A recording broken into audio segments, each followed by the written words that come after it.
What's up, guys? Duramax Brax here again, and if you may notice, something is slightly different under this hood. Right there, if I can ever point to it. Yeah, the HSP intake is gone.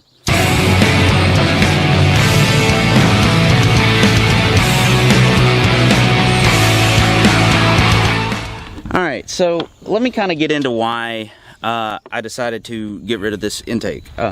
As you can tell, this intake is, of course, an S&B filters intake. This is for, obviously the LBZ Duramax. It's the full intake kit, not just a filter. So it comes with the air box. It's got this this tube, all the dressings that it has to have. Why did I change? Honestly, that was a hard decision. That filter is $300. That intake, is $300. I paid about $350 for the HSP intake. So why change? Well, when I was first looking for an intake, I didn't know what I wanted to do. I knew I wanted an S&B filters. I had that on my last truck. My dad had it on his last truck and the truck before that. So S&B has been a really good name for us. We trust them very much. They make a good product. It always fits great. The power increases are usually awesome. Well, they have been awesome on every one. So I knew I wanted to stick with them. And I debated over whether or not I was going to use their kit. I looked around, especially on like a XDP and stuff like that, and you could get powder coated kits that ran S&B filters. So the HSP is a good example. It was an HSP kit. It was metal. It was powder coated. It was that beautiful burnt orange. I love the color, and it ran an S&B filter. Now I thought it would be the same filter. It's actually not. It runs a S&B universal filter that fits their kit. So it's not designed for this truck. I don't know what kind of airflow it's designed for. It's not, designed with this particular vehicle, this engine, this airflow in mind. So, but I didn't know that at the time, and I don't know that that really had much of an effect on it, but I also don't know that it didn't. Sorry, the sun is over there. So why did I change? Well, honestly, the biggest reason is because the thing is a pain in the ass to take on and off. First of all, to put it on, if you saw my video when I got it, I was so excited and I was trying to give them a good name. That thing does not go on well at all. It's like it doesn't fit almost. The airbox fits in there. Airbox, it's two panels, but it fits in there, but you have to put two screws in there and then kind of push the other one. It fit, yes, but not perfectly, I don't think. And then the pipe, this pipe right here that went from the airbox to the mouthpiece, it was almost too short, honestly. If it was an inch longer on either end, it would have been perfect. Also, they didn't bead roll it, which made it aggravating. So every time I had to put it back on, I had to struggle to make it fit. I needed three hands. I couldn't hold the filter on there and tighten it down and hold the pipe and put the pipe up. It was just so aggravating to put on by yourself. It was just not worth it. And so I got tired of that. And to take it off, that pipe would with the heat and all, the boot that was on the mouthpiece to the pipe, it stuck to that pipe. You had to almost pry it off of there. So it was very annoying to take off too, but it was a pain in the butt to put on. And I noticed some great performance gains with it. The torque on this truck just like jumped up. It was great, honestly. Same thing happened on my last truck, but so it was obviously better airflow than stock, and of course I had a dirty filter on stock too, but it's still better airflow.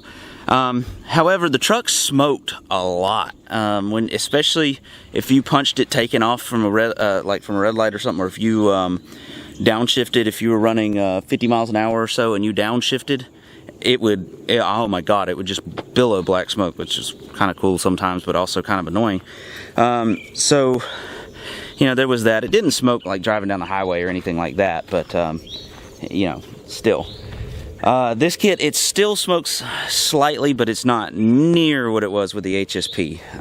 It's a lot better at, I think honestly it's got more airflow. I think it has the airflow that it needed.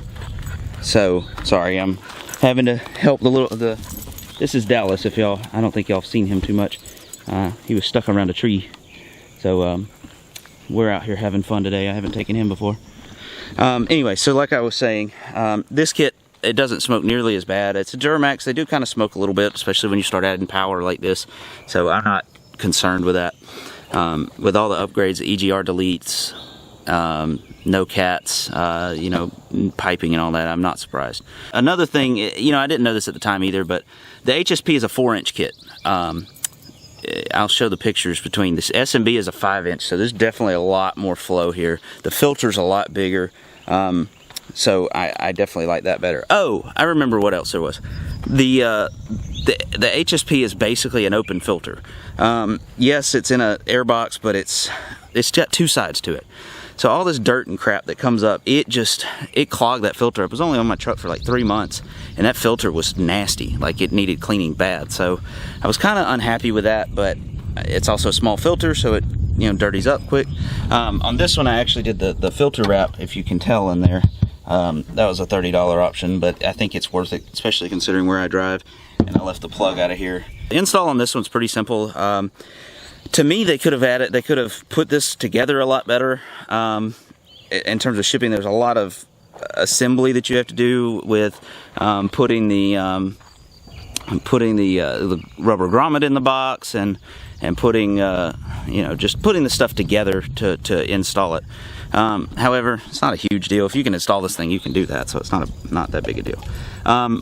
One thing I also wanted to change is I didn't want to have to take the filter off every time I had to take this intake pipe off. Well, this one you have to, so it seems like it's going to be that way no matter what. I don't really like that about them. My 1500, it had a pipe that was like right here that this piece connected to, and then this connected to, so you could just take this off without having to go in the airbox every time. I like that a lot better. HSP also, I used metric and I used US, and they were Allen keys, and I was still stripping them out with either one, so I don't know what the deal was with that. But that pretty much covers it. I should have gone with S&B at first. That's what I wanted to do. But I wanted to try something different. I wanted to get something better than it's better looking than just a basic black intake in there, but you know, live and learn. Anyway, so that's the intake story. There's not too much to it, but just keeping you guys updated, and letting you know what the thing was. Oh, another thing, it has a spot for the filter minder. You can run it if you want to. I was going to, but it contacts with this pipe, so I decided against it. I'm gonna put a different pipe in there eventually, but just I haven't yet. I don't have that kind of money because I want to do a Y bridge, and I gotta buy tires next. So let's, you know, probably the well, the next video you'll see will probably be the light bar, but anyway,